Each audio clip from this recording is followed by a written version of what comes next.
On this episode, we discuss the fallout of Elimination Chamber, Ambrose stealing the WWE Championship, and Paul Heyman on the Stone Cold podcast. All of this and more on Byte That.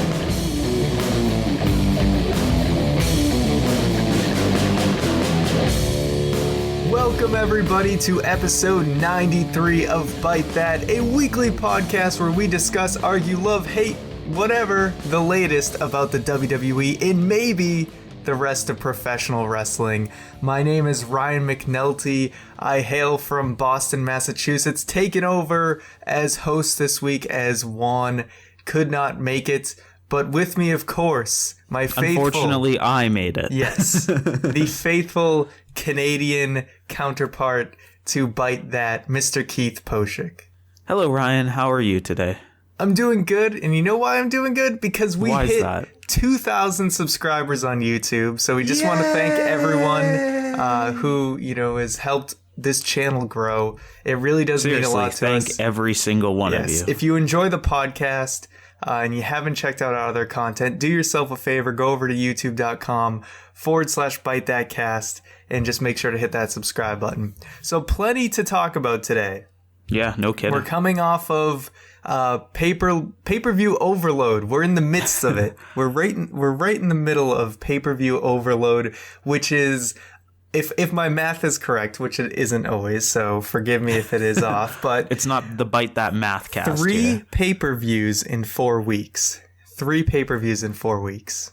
I counted the weekend. Yeah, that sounds right. Weekend to weekend, I believe it is 3 pay-per-views within a 4-week span, which is just insane. It's insane. Like, think about the fact that next week will be Money in the Bank predictions. It's mind-blowing. Yes, exactly. We've had so many prediction episodes in such a short span of time. So, obviously it was Payback, right? Before Elimination Chamber. So we got Payback, Elimination Chamber. We're already talking about Money in the Bank coming up real soon. So just insane, I don't know how people are able to consume as much wrestling content as they're out there. I wish maybe when I was younger, they had this amount of content because I probably would have been all over it, but it's getting to be a little much. But anyway, we're coming off of Elimination Chamber. So as like the first network exclusive special, what did you think about it? Just overall thoughts.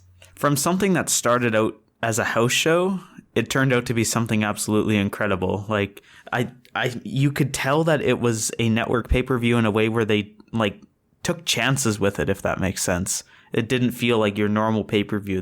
Every match was solid. I don't think there was a bad one on the card. And yeah, I enjoyed it. I think they were out to impress because, it's the end of the month, the very last day of the month, and they weren't doing, for people who were subscribed for free or whatever, this was supposed to be the selling point for, hey, this is the reason. Things like this is why you want to stick around. So I thought they did a good job with that. They stacked the card. Definitely highlights. I think the tag chamber match was pretty good.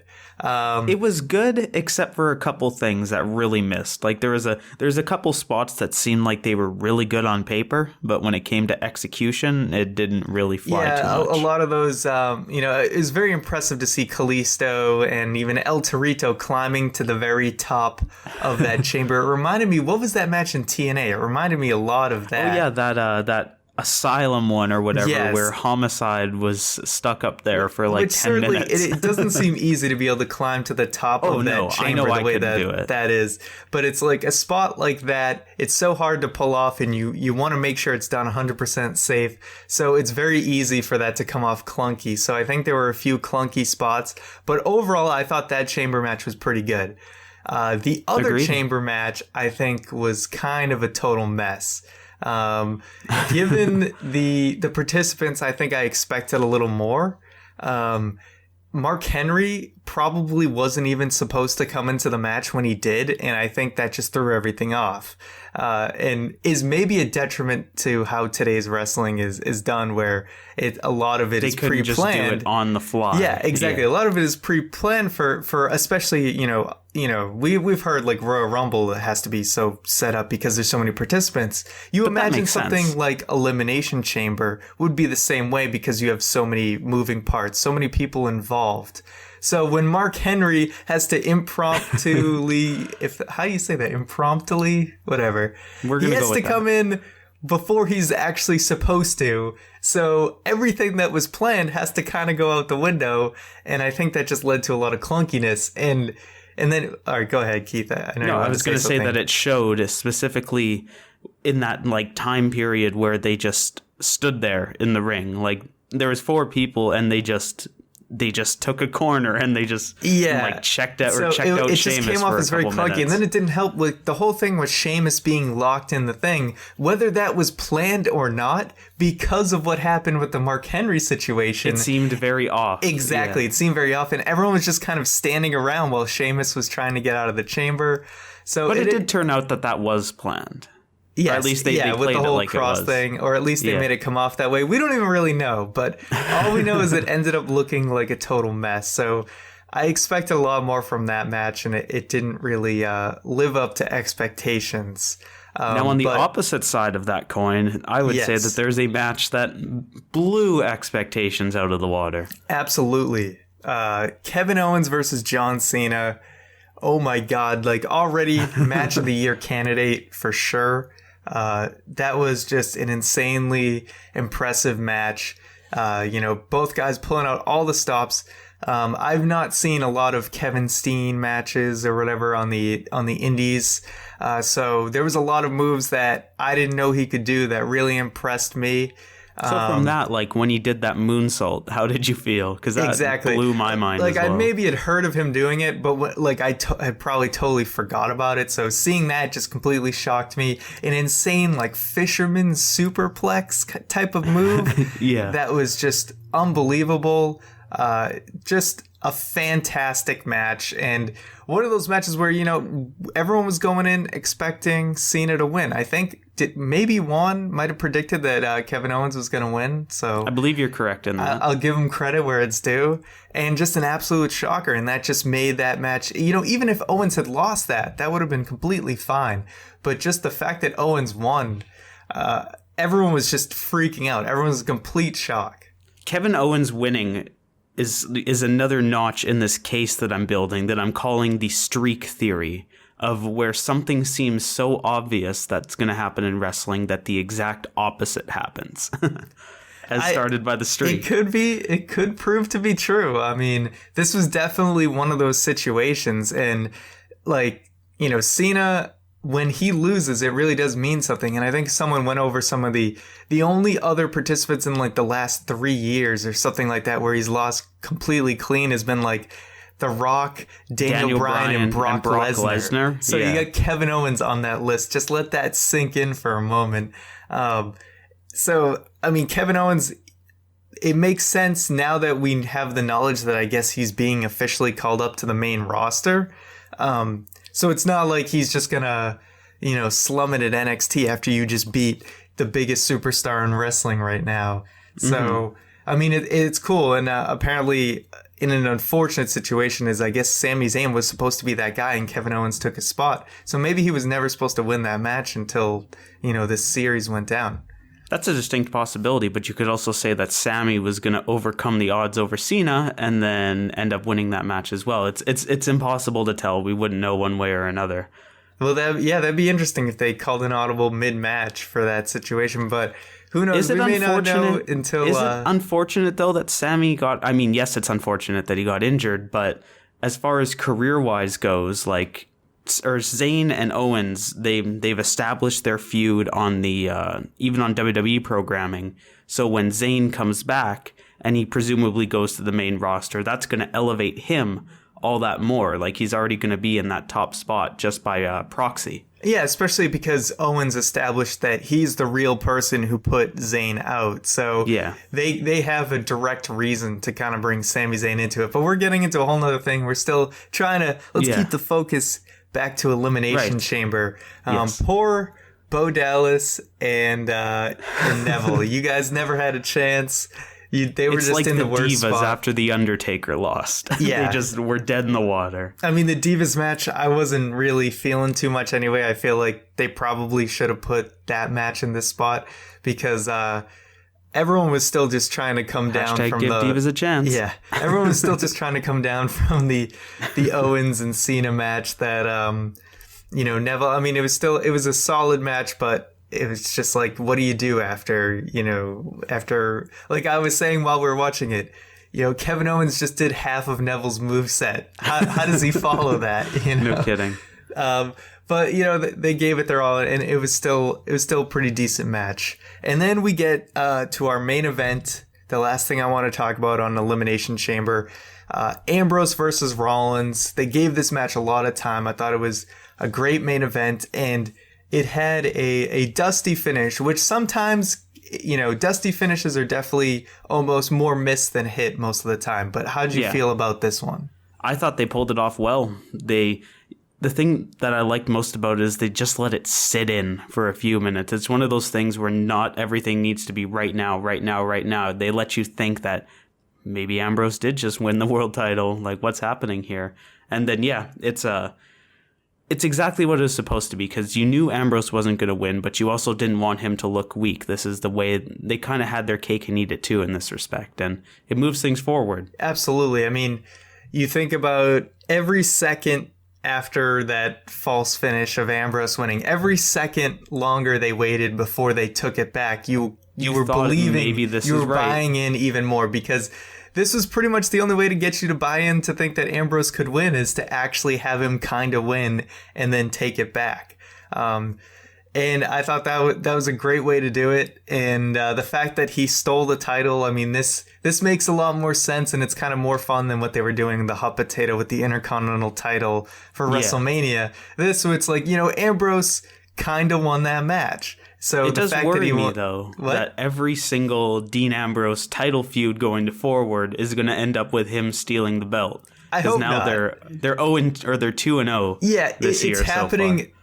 It's happening very close to that Intercontinental thing. So that kind of takes away a little bit of the power of it. But when it's the world title, it's always a bigger deal, and it makes sense that it's just Ambrose stealing the title. We don't have, I have the title this week, and then I have the title that week, and then all of a sudden it doesn't mean anything.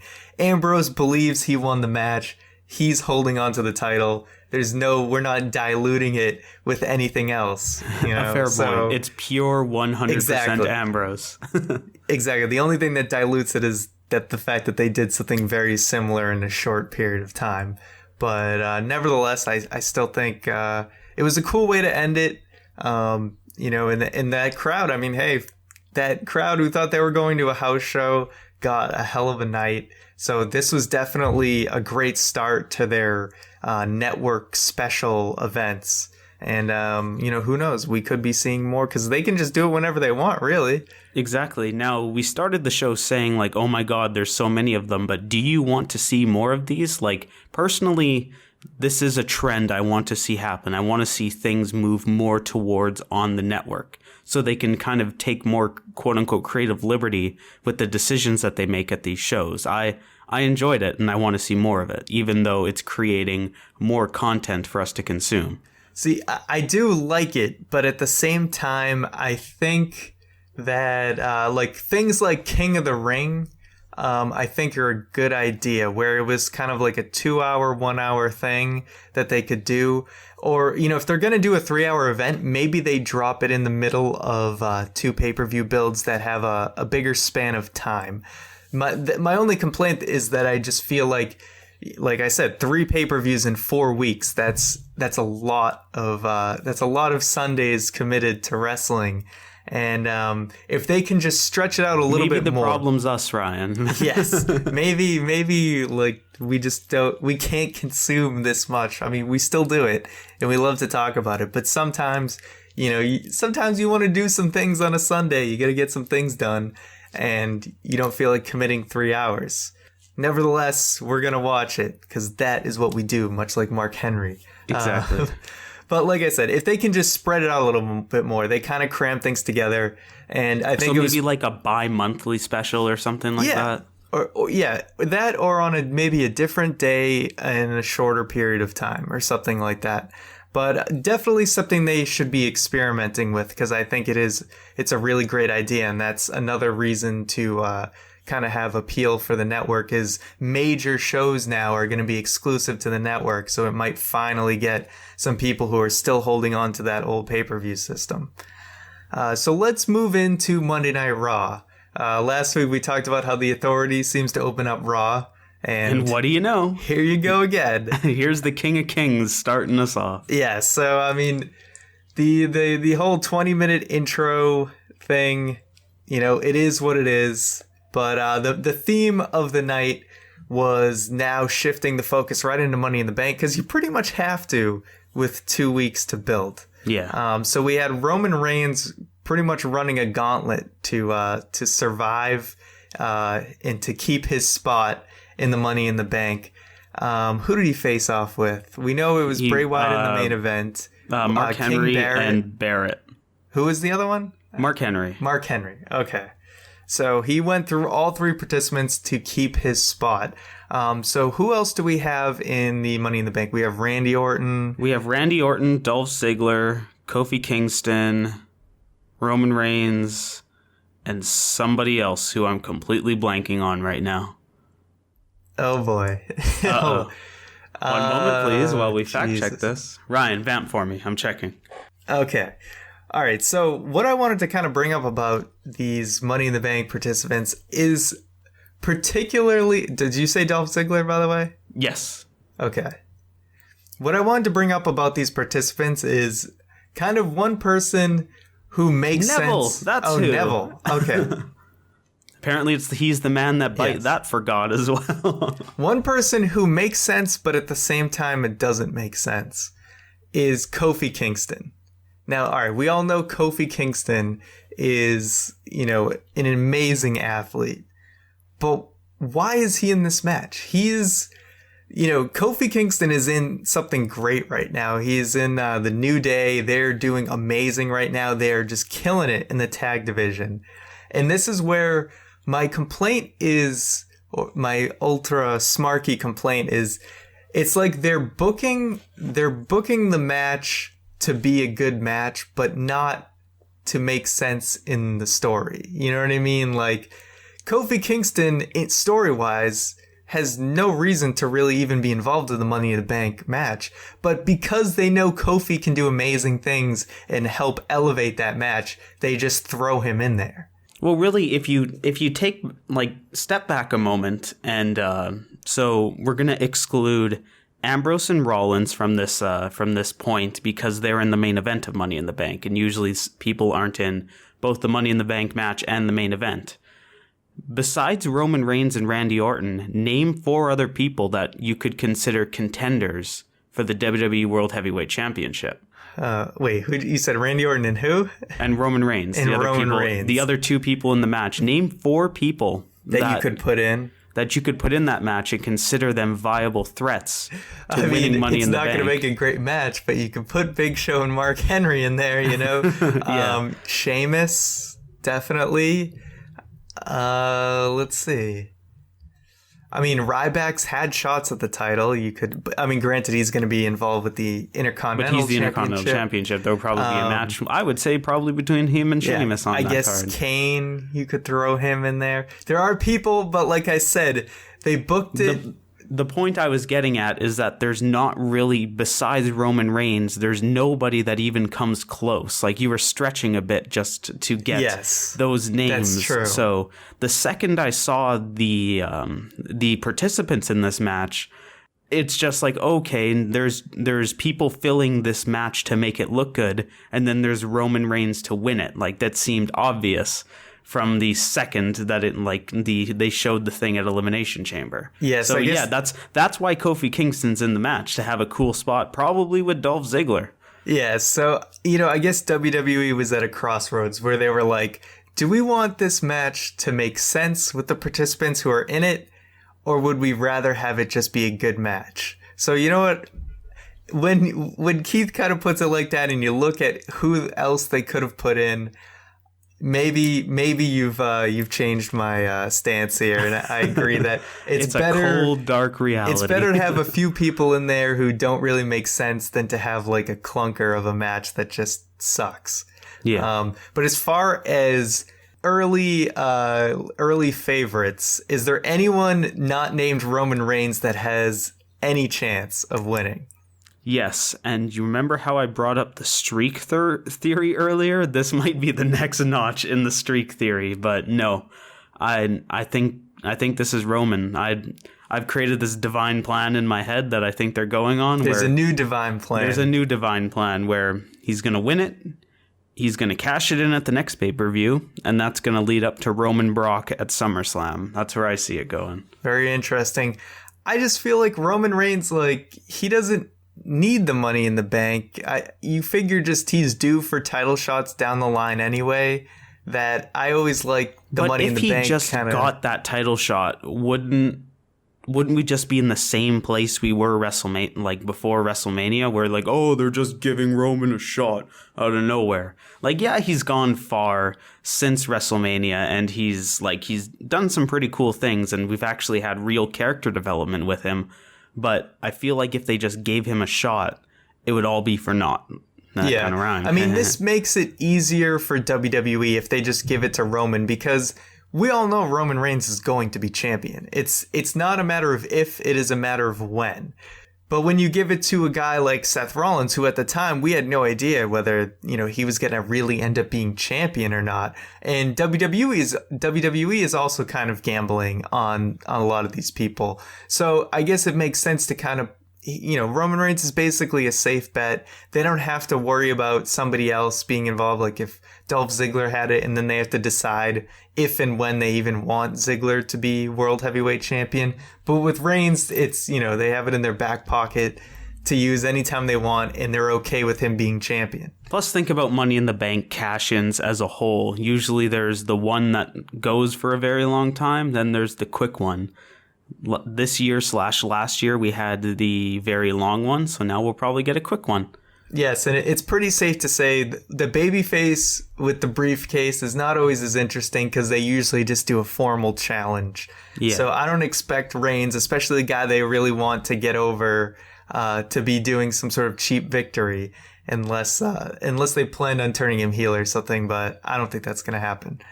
All right. Let's touch on that for a bit, because that's actually in our questions later. I know we save questions for the end, but let's just barrel into this jump one. Right into it. So, Mr. Nick M or King BNB at NKBE1324 on Twitter asks, do you think Roman Reigns will have a heel turn in the near future? Because they did very, very, very, very vaguely tease that on Raw, or in the opening segment, with Rollins like, oh, I don't need the authority, this and that. And then like Triple H kind of in the ring with Roman. And the fact that Roman and Ambrose are so close together right now, wrestling logic dictates. All your wrestling instincts are kicking in. Like, friendships in wrestling never last long. So all signs are kind of pointing to it. So 2 questions that I ask you. Do you think it's going to happen? And do you want to see it happen? No and no. First of all, considering I just said I don't think he's going to turn heel, I can't really go against my own word like 2 minutes later. So I'm going to stick to my guns. I think what Reigns is doing right now is great. Him not getting the title was like the best thing they could have done for him. Agreed. I think he's getting better on the mic. I think the crowd's accepting him more because he's not just on rails straight to the championship. They're making him prove himself more. And, normally when you see people would buddy up with John Cena, and it would almost take away from like a babyface if they were pairing with John Cena or something like that. Like they were trying too hard. But this whole pairing and this friendship of Ambrose and Reigns makes total sense. They have history. They never, it was Rollins was the one who broke up the Shield and everything. So their friendship and everything makes sense. And Ambrose is getting super over now. And, Reigns can kind of, by osmosis, get some of that too. Even though I think he was already getting popular he was gaining popularity on his own too. No, I agree with you completely. If they did that, then it would kind of be like, well, everything that we've been trying to build for the last few months was for literally nothing. It's working right now. There's no reason to turn him heel. I don't think so. But it does create an interesting situation. Like, okay, Reigns wins Money in the Bank. He gets the ball. He wins the title. But then there's his buddy Ambrose over here. How does he not get overshadowed by Dean Ambrose's popularity that's growing? Or is that just something that's just doomed to happen no matter what they do? I mean... Or do they turn Dean Ambrose heel? That's a possibility, although I think they're both really getting over right now, and you just kind of have them go their separate ways. I mean, I don't think Ambrose is going to stay in the title picture too much longer. It's been nice. It's been very refreshing. He's been slumming it in the mid-card for a while. So to have him up in the title scene, they just skyrocketed him up to the title scene, and he's holding his own, aside from those rebound clotheslines that he just needs to stop because it's killing me. Every single one takes minutes off my life. So can you please stop the freaking rebound clothesline? At least one a match to make it special. No, it's not special anymore. 0 a match. You know, WrestleMania 72, you can do it again as a throwback. Until then, I don't want to see that move. It drives me up a wall. But other than that, you know, you try and put Ambrose in a premier feud or something, but you may have to turn him heel just because who do you feud with at this point? You know what I mean? I feel like everybody's fought everybody.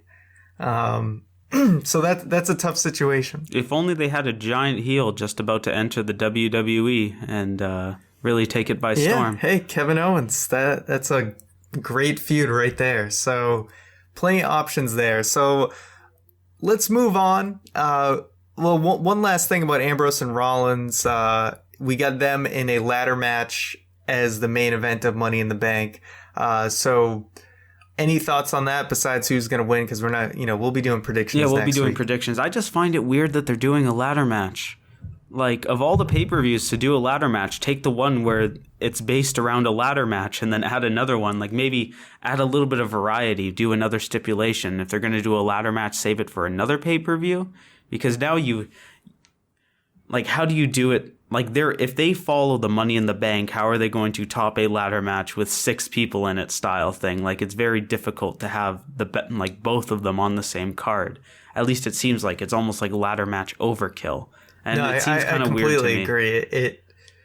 Exactly. A 6-man ladder match, you're going to have way more chaos. And they said there could even be more participants. They didn't even just limit it to that. So they could be adding more people. And then you have a one-on-one ladder match in the main event. How do you top it? I mean, they'll probably bring in tables and stuff like that. Yeah. They'll do something. But I agree. You could have put any stipulation and it would have been fine. But I don't know. I think they like having 2 ladder matches on Money in the Bank. They did last year too because one of them was for the title, right? You're right about that. Yes, it was for the vacant title. But it was another multi-man ladder match. So you got one multi-man and one singles in this one. But maybe they're just so used to doing, they're stuck in their habits of double ladder matches. No doubt though that, Rollins took that insane superplex off the ladder last year. So don't get me wrong, it's going to be a great match because every single time Ambrose and Rollins go, they go. But it just seems weird to have it on the pay-per-view. Yeah, exactly. They just can't get past the 2 ladder thing. So Indeed. Moving on to another segment on Raw, we had Rusev actually show up. Rusev was, of course, not in the Elimination Chamber match that he was supposed to be in. I believe he broke his ankle or something. Something like that. Something with him and Ryback on SmackDown. Yes. He tweaked or broke his ankle ankle very over serious, a top rope spot. Foot injury. But at least That's why you wear boots. Yes, yes. I think Enzo Mori actually tweeted. I was like, "That's what." He's like, I've been telling you since 2012 to put your shoes on. Now look what happens." But we got some character development of basically Rusev just being a broken man. Like, he lost his girl, he lost his championship, he lost to John Cena, and now he's on the shelf. And one thing, Wade Keller is regularly on, he's a wrestling journalist, regularly on Austin's podcast, usually talking about pay-per-view reviews and stuff. And one of the things he brings up that is kind of at a loss today is the thrill of victory and the agony of defeat. Basically, how someone reacts after a match. Because it's always you win or you lose, then immediately on to the next thing. There's no soak-in time. Exactly. Like we've talked about Bray Wyatt and how he lost to The Undertaker, and it's like nothing ever happened. You got to sell that you were defeated so that, let us know it affected you. But not only that, you have to do it right. Like, look at that whole John Cena, The Rock thing where it was the worst year of Cena's career because he lost to The Rock, but he basically won every single match that year. Yeah, he actually had a pretty good year by standards of the rest of the roster. It was a bad John Cena year, but yes. To anyone else, it was, the best year of their career. So he brings up, that thrill of victory, agony of defeat. And I thought that was a good way to kind of just show Rusev being defeated. Like, this is a guy who's kind of, his will is not broken. He's maintained that just, unstoppable force. Exactly, that wrecking ball persona. And to actually kind of just show him, show that he is a mess right now, and the fact that he has to rebuild himself. So I thought that was good character development. We need more things like that, people being affected by things. Totally, and it leaves room for them to do something completely new with Rusev when he comes back. Like, he's had this time. We don't know if maybe that'll make him come back a face and see the error in his ways, or he'll come back stronger and just want to crush people even more. It leaves room, and it doesn't feel linear, and that's good character development. Exactly. Plain and simple. Things we like to see. We like to see consequences for characters. Yes. And things like that. Character development. A lot of the rest of the TV world is doing a pretty damn good job with character development, and that's a big reason why we watch wrestling. If it was just two jobbers, I guess they wouldn't be. You can't really have two jobbers. Somebody's gonna win, right? But if you just had two wrestlers in a ring, basically the default CAW from every wrestling game ever, two guys just fighting each other, and even if they had the greatest match, if you don't care about either one of them, if you're not invested in the people, you don't care how great it is. Characters matter, and that's the main reason we watch. So that's why we like a little character development, which we did get on an interesting segment on Raw. We're going to jump back to this Kevin Owens, John Cena thing, which they are having a rematch at Money in the Bank. So obviously, Kevin Owens, you beat John Cena clean. You ain't getting away with getting number two. You ain't getting away with taking a loss. I go back to the streak theory. Yes. We don't think. Exactly. I mean, look what happened to Rusev after he got a win. So, Lord only knows what's in store for Mr. Owens in the next few months. He may have to lose 7 times just for that one victory. We will find out. But no doubt it was an excellent moment. And now we got this promo of Owens talking about how, he thought his son would be so proud of him, but he was more concerned about John Cena. What did you think of this promo? I mean, it's all about right now building Kevin Owens as a character on the main roster, giving him reason to be there. And I think that's exactly what they did. It was this cool thing, he needs to beat John Cena. He says that he needs to beat John Cena for his family and for his kid and stuff to prove he's better, but he's got that heel, or that heel undercoating where he's saying that, but he needs to beat John Cena for himself to prove he's better than John Cena style thing. And I thought it was great character development in that respect up until John Cena came out. And then we basically went into vintage Cena. I'm going to congratulate you. You did a good job, but here's why I'm better than you style thing. And it's going into the same cycle again. Yeah, he tried to do this emasculating thing to Owens, but at the same time, it's like, Cena, you just lost to him clean. Shouldn't you kind of be giving him his due? Once again, the whole, being affected thing. John Cena kind of came out and did his, funny man stuff a little too much, where it's like, why don't, you're supposed to be the best of the best. You've beaten everybody. You've run into someone that you lost to first. The first matchup you lost. Why aren't you doubting yourself or humbled? Something like that? Yeah. Why aren't you humbled? Why isn't there agony and defeat, one might say? Exactly. But one thing I found really weird is when Cena came out and said, like, before you came out here and made a fool of yourself, I was going to give you the United States title because you earned it. Like, that's not how it works, John Cena. Yeah. Well, hey, John Cena, he can do whatever he wants. All right. Rules do not apply to John Cena. We've seen plenty of screwy match finishes to know that. True. But concerning the Cena and Owens situation, we do actually have a little clip from our main host of our Byte absent Puerto Rican. Yes, the moderator, the host, whatever you want to call him. We're going to play a little clip, and then we're going to come back with some announcements and continue talking about the rest of the world of WWE, including Paul Heyman on Stone Cold Steve Austin's podcast. But first, here is Juan. Hey gang, what's going on? This is Juan from the Byte That team. I'm sorry I couldn't be in the podcast, even though I technically am because I'm recording this right now, but I had a work commitment that I just couldn't get out of, and I wanted to talk about Elimination Chamber, Monday Night Raw. Of course, I gotta bring up Kevin Owens because ever since he came up in NXT, there was just something about this guy that I love so much. Admittedly, I didn't watch too much of him as Kevin Steen, but his stuff going on with John Cena in 2 weeks. Look at Raw. Look at that reaction. The T-shirts. Everybody already buys this guy as a legitimate guy. Not as the NXT champion, not as an up-and-comer, but he is right up there with John Cena. And I was watching Elimination Chamber alongside the guys, and at one point I said, like, he's made. In 2 weeks, they did with him what a guy like Bray Wyatt couldn't do. Because if you really think about it, his character and Bray Wyatt's characters are not that different, specifically when they were feuding with John Cena. Bray Wyatt talked about, John Cena, how he manipulates people to like him and all these things. Kevin Owens is pretty much the same thing, but he uses his son as the platform to talk about this whole thing. And then there's the factor that we always talk about Bray Wyatt not working, but that it works here. You can connect with it because either you're a parent and you can somehow relate to that, or you're a family member, or you can just get an idea.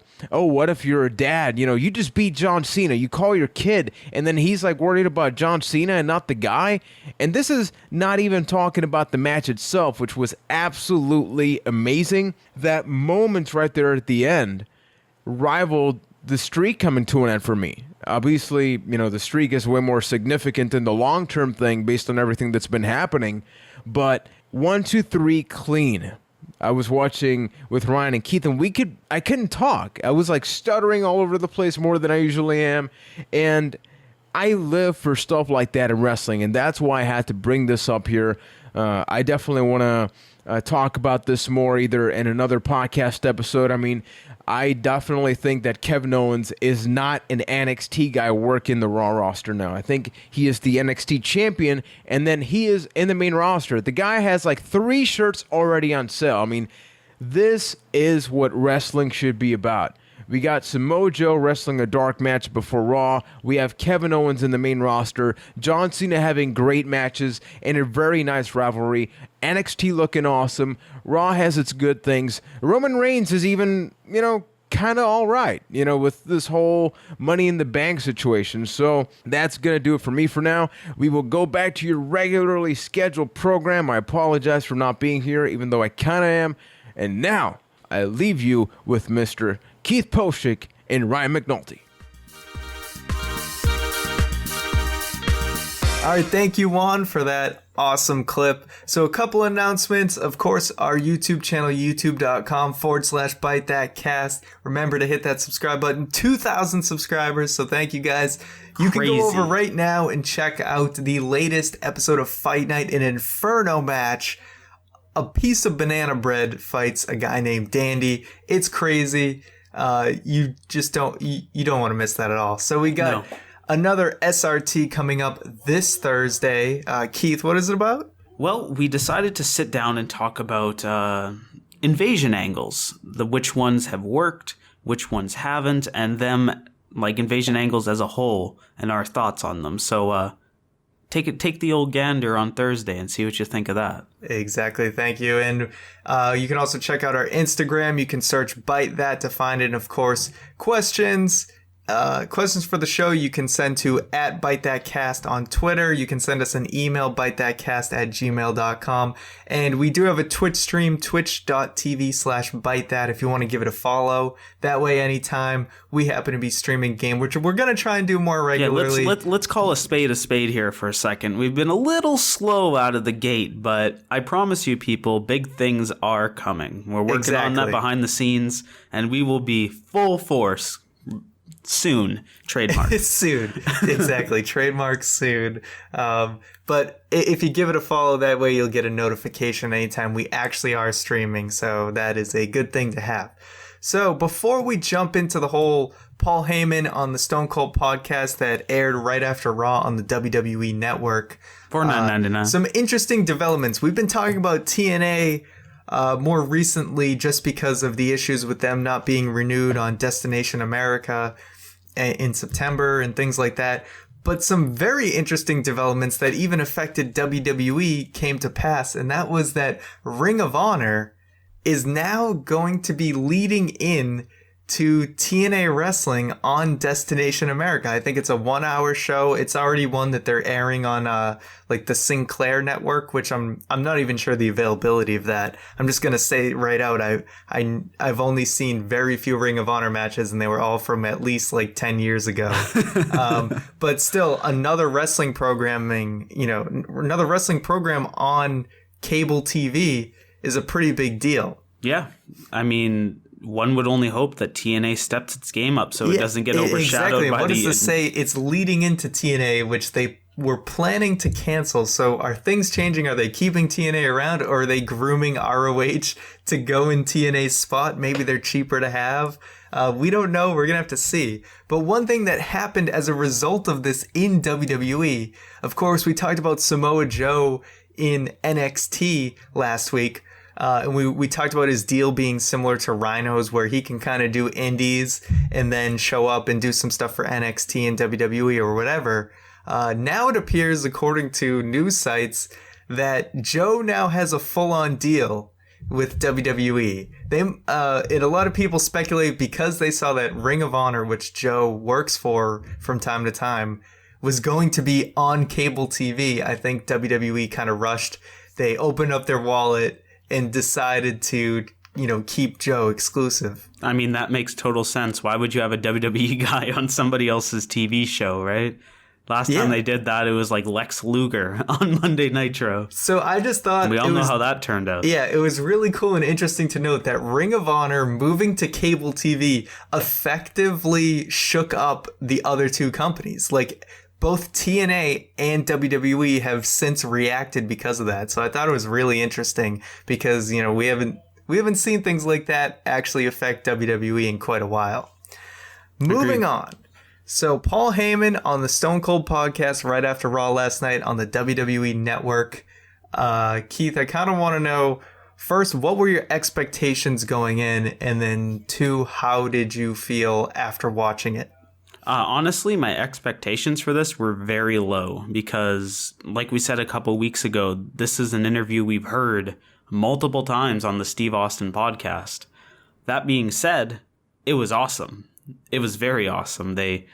We talk about how Stone Cold likes to hit the hard-hitting issues and how he doesn't really hold any punches back, and he'll just say it like it is. If he thinks something sucks in wrestling, he's going to talk about it. And that's exactly what him and Paul Heyman did for most of that interview. They talked about all the things that suck, how to cut a promo, who isn't cutting proper promos. They indirectly just blatantly talked about how what was wrong with Bray Wyatt's whole thing, how you're not like the whole selling tickets thing, and how you need to make sense. They didn't say Wyatt, but you could kind of tell that's what was going on. And then after completely breaking down kayfabe and everything that's wrong, they go into the most incredible 4 minutes of wrestling in the history of God, I can't even remember how long. It was just incredible. Those last 4 minutes of the Stone Cold podcast where they start really teasing the possibility of a Brock Lesnar versus Stone Cold Steve Austin match at WrestleMania 32. So not only did they break down the industry, they really discussed what was wrong, what was right, what needs to improve, but they showed everybody exactly how to do it right. It was phenomenal from that respect. Exactly. I mean, well, we might see Jericho again only because Austin and Heyman just broke so many rules. But I mean, all right. What was it? CM Punk, UFC, drugs. Yeah. The Jewish religion, know, they were all over the place, and it was awesome. And it reminded me of why Austin is just, he does these podcasts. It's an approach that's just far more fascinating. I try and enjoy the Jericho ones for what they are. The Jericho ones are good for what they are, but it's a very it's just chilled, Austin's are on laid another back. level. Yeah, Jericho's very chilled, laid back. Hey, we're two road buddies, or we worked together for a lot of years. Let's just hang out and kind of talk for a bit, and exactly. just with microphones in front of us. It helps that Austin is completely outside of the wrestling business now. He's not doing any matches or anything. He's still even though he's working with WWE, he's more of an outsider, so he can be more critical of the product. And then, instead of just doing the interview with Heyman, his whole career story, which, between his DVD and the multiple interviews he's done over all the other podcasts, we've heard Paul Heyman's life story. It is a great life story, but we've heard it several times. So it was nice that Austin was, he was more bringing up the issues in wrestling today and questioning him on that, which was awesome because, Heyman has such a contrasting opinion from Vince's. So to hear Heyman's opinion on things was awesome. And like you were saying, the Bray Wyatt promo thing where, Heyman said Dusty Rhodes told him, "Where's the money?" Immediately, me and Keith thought of Bray Wyatt. He's excellent on the mic. When he talks, you're buying in, but at the same time, you're thinking to yourself, what's the point? Where's the money? What's making me want to see him fight? And that's probably an element that, That's where he's lost his way, because it used to be like that. Like this time last year, that still existed. But lately, it just hasn't hit that mark. And of course, Austin, he's ranted about it plenty of times on his podcast about the DDT. So, it's like you hope a lot of the roster and people, the higher ups, are watching this and listening, because the DDT is a move that is definitely overexposed at this point. To me, it created this interesting balance, and I'm still not sure what side of the fence I fall on, because on one side, you've got the Steve Austin style of wrestling where something like a DDT is treasured nearly. It's not you have those couple of high impact moves that have value all the time because you don't bring them out very often. But on the other side of the coin, you kind of have the NXT style of wrestling almost, where it's very high impact, high octane. You could almost say the John Cena Kevin Owens match from Elimination Chamber falls on that side of the fence, where it's very it's very spotty. I tried to avoid to use that word, but there's not really another one. So it's very interesting, and I don't know which one I prefer, in complete honesty. It is interesting, but you can think about NXT. I feel like they do a good job of kind of conserving moves for the special shows, because there's a lot of jobber matches on NXT and things like that, so they don't have to one and done with finishers. Whereas Raw, we see a lot of those power impact moves all the time because they have to do superstar versus superstar all the time, and it kind of forces them to try and make each other look good, but then they have to kick out of things and moves. People have kicked out of the AA on Raw at this point. Yes, exactly. Case in point, that. Now it's getting to that point where everyone's kicking out of the first AA, which is kind of insane. But at the same time, on the other side of that fence, it's creating this interesting story where the next generation of wrestlers is better than the previous ones because they have... You kind of have to draw a line at some point. And it gets a little ridiculous if every single time everyone's kicking out of the first AA now. They need to... You got to scale it back a bit. That you cross the line a little bit, you bring it back. But to the last thing you were saying, the Steve Austin basically just turning a switch when Paul Heyman he went from asked Steve him about Austin a match. to Stone Cold. Yes.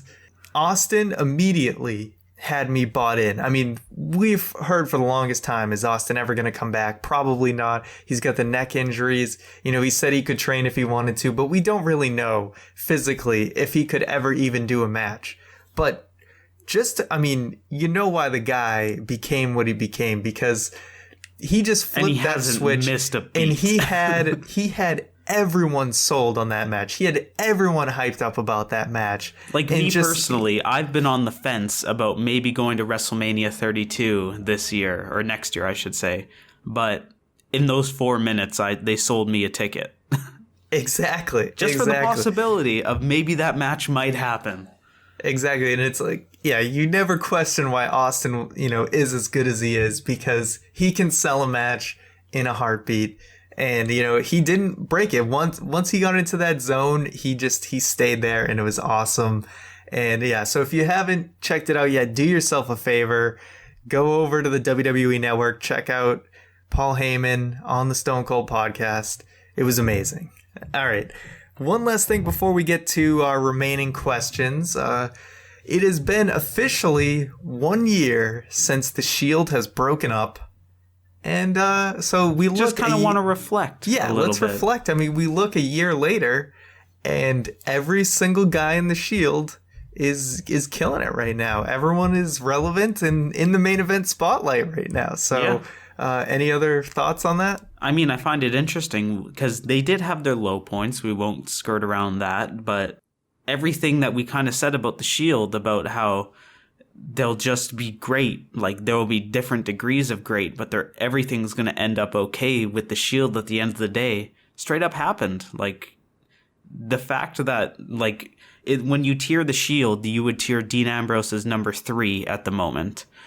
But number 3 is also challenging for the WWE World Heavyweight Championship at this point. So it just goes to show that the Shield, they did everything right. And it's very interesting to see it a year later. One thing I wanted to bring up, that we got a comment on our last podcast over on the YouTube side from a frequent commenter, Travis Hayes.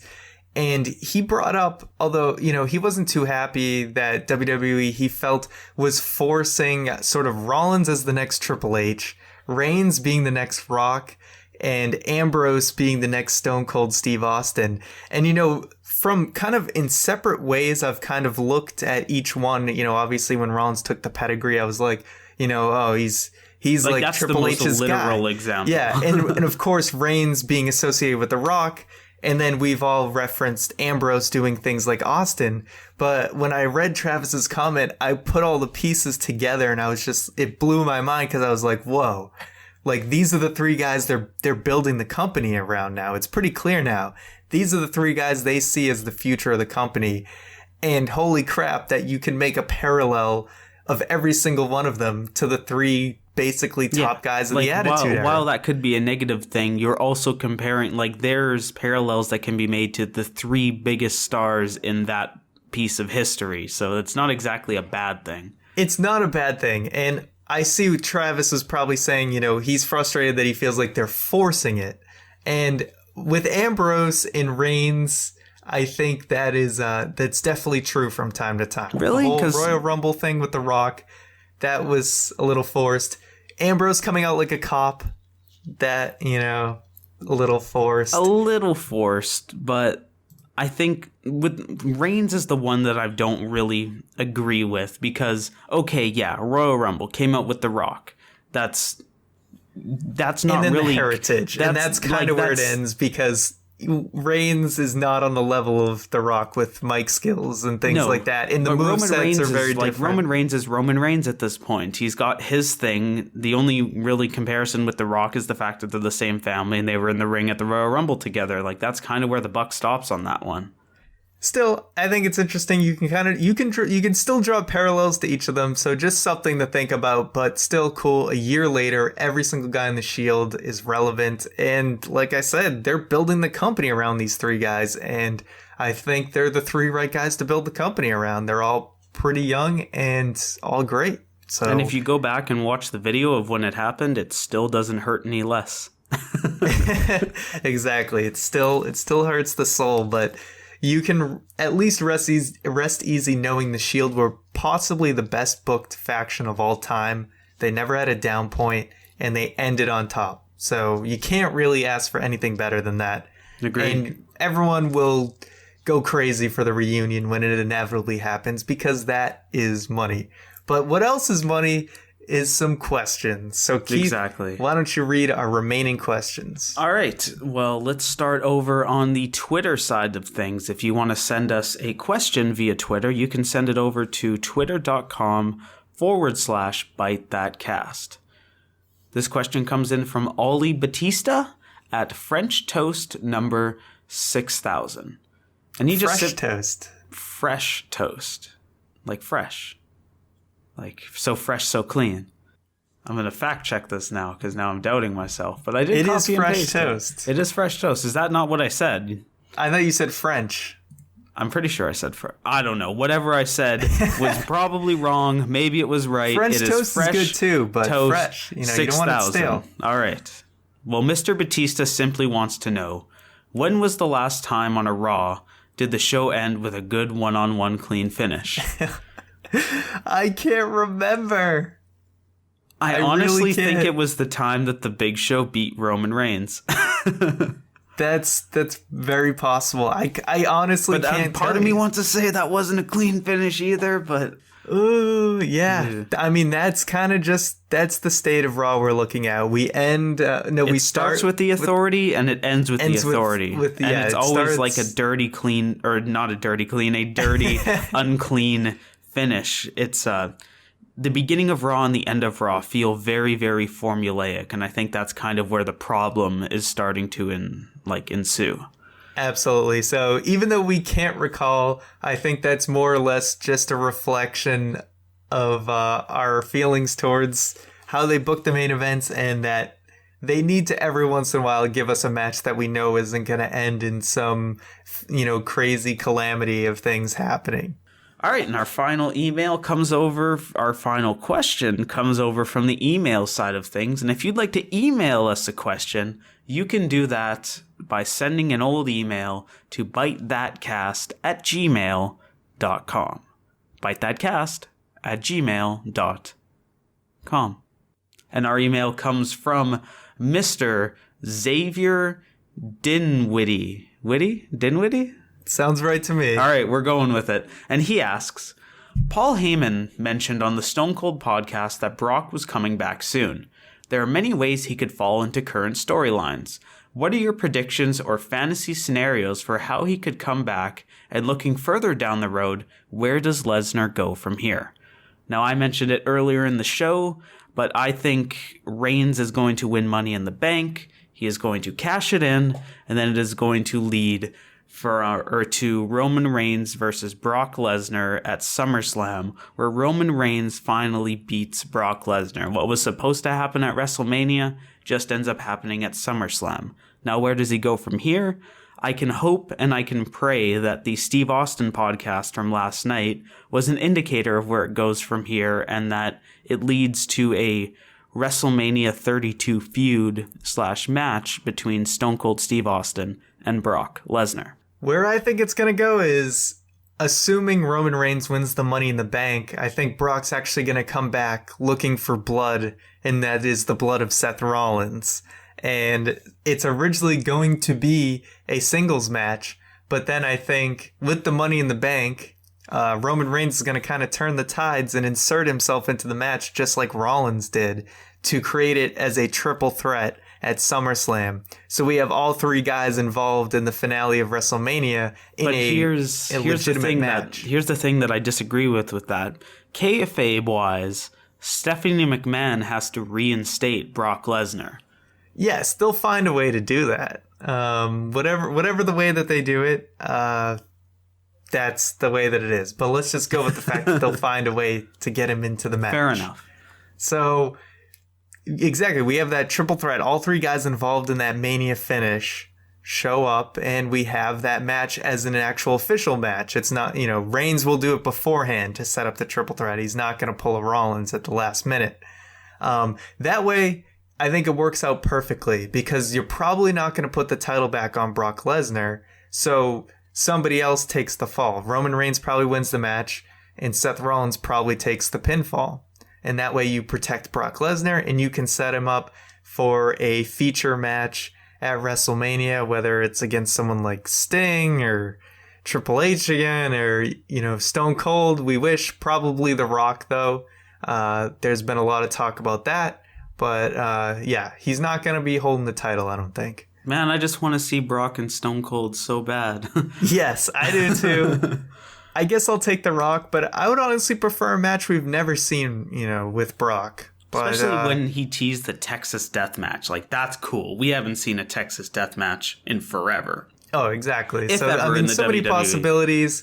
Maybe Austin will do it. Maybe Heyman will convince him. But until then, I'm going to assume it's going to be someone like The Rock, which is still fun.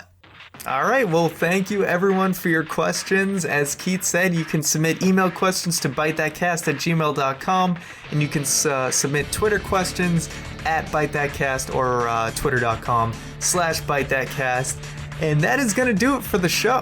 So we want to thank everyone for tuning in and listening to another episode of Byte That. We are nearing close to episode 100. It's pretty crazy, only 7 weeks away. That is a big deal, so thank you, everyone, for supporting us.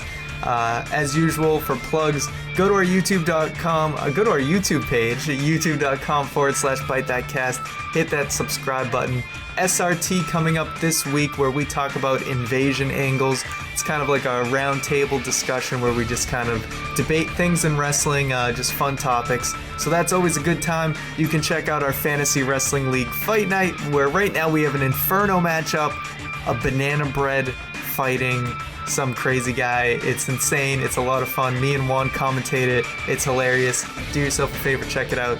And of course, as I mentioned, at ByteThatCast for Twitter and ByteThatCast@gmail.com for email. And we got Instagram, search Byte That. So many things to talk about. Twitch.tv/ByteThat for our Twitch stream. So I'm just throwing so many plugs at you. It's insane. But, and there goes my voice again. I'm the worst with that. I need to, someday, maybe when I'm 30, I'll be out of puberty, but who knows. But anyway, thank you guys for listening. You can make fun of my voice, and I'll see you next week.